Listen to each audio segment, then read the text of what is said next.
So, welcome to my channel, Rel Vintage Electro. So, ngayon sa video natin, tuturo ko sa inyo kung paano mag-convert ng Mosquito Killer. So, gagawin natin siyang rechargeable from battery operated. So, una natin gagawin guys, so hinangan natin yung pinaka-terminal ng battery. So, kikis-kisin muna natin siya. Pagkatapos, iipitin natin. Tapos, hinangan natin yung pinaka-positive tsaka negative ng battery. So, ang battery na gagamitin natin is lithium battery. Tsaka yung module naman is TP46 with boost converter na siya. Tsaka gagamit tayo ng micro to DIP converter. Mamaya papakita natin guys sa inyo.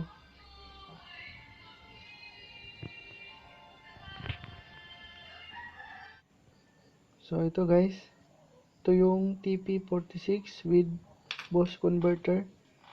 Ito naman yung micro to DIP converter. So micro USB dyan natin na sasaksak yung charger. Tapos ihinang na yung dulo niya. Papunta naman dun sa module. So, ang pagka-connect nyan guys is positive sa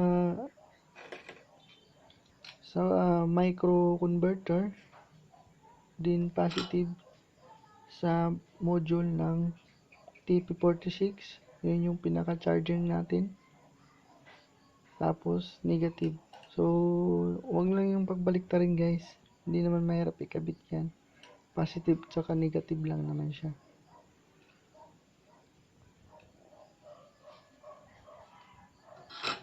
So, yun guys. So, ito yung pinaka-converter natin. So, yung pula is positive, yung green is negative. So, ito na, nakakonect na sila. So, sa kabila, micro USB to DIP converter, tapos battery charger, tapos yung sa kabila is battery.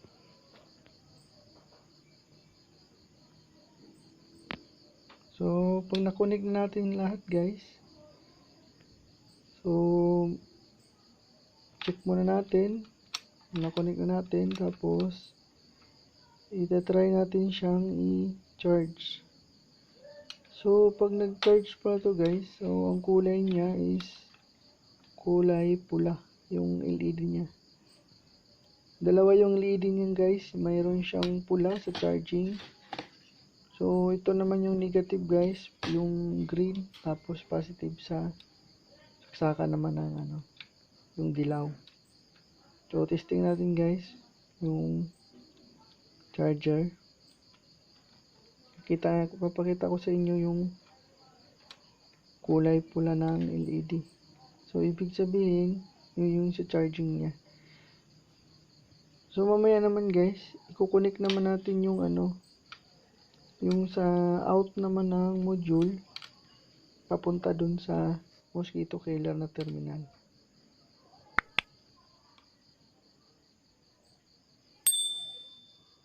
Ayan na guys, umiilaw na yung module.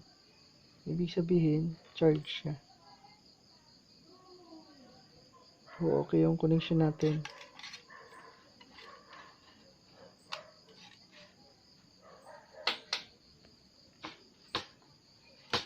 So, after natin siyang guys, so, ma-testing sa charging, so, kailangan natin siyang voltage checking. So, gagamit tayo ng multitester. So, kahit anong multitester, digital or analog, kung saan kayo mas sanay. So, sa akin, sanay ako sa analog. So, test natin. So, yung supply niya is, nag-adjust ko na sa 5 volts. Kasi 4.5 lang naman yung sa Mosquito Killer. So, ngayon, i-connect natin yung sa Mosquito Killer na terminal. So, So yung sa dilaw niya is papunta natin, kukonek natin siya sa positive ng output module. Tapos yung negative naman sa output module.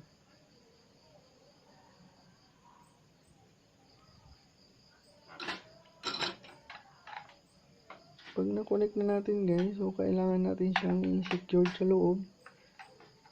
Gagamit tayo ng double-sided tape.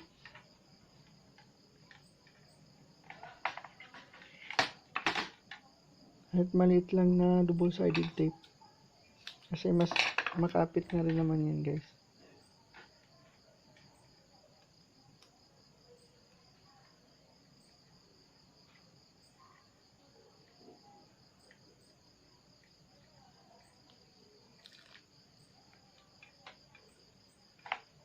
Tapos ipupwesto na natin siya sa loob, yung hindi siya gagalaw-galaw.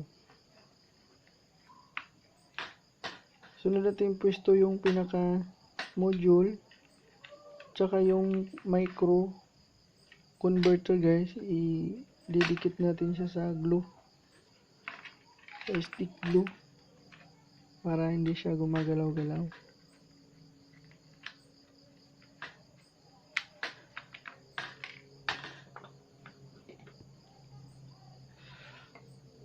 Glue ang gagamitin natin kasi mabilis matuyo yung glue.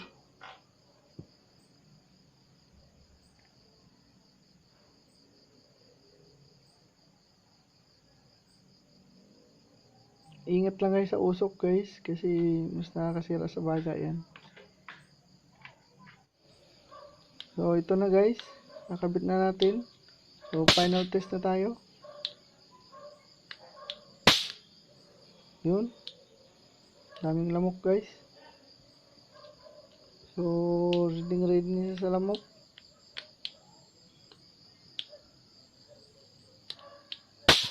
Yun. So ngayon guys, yun lang muna yung video natin. So kung may natutunan kayo, please subscribe.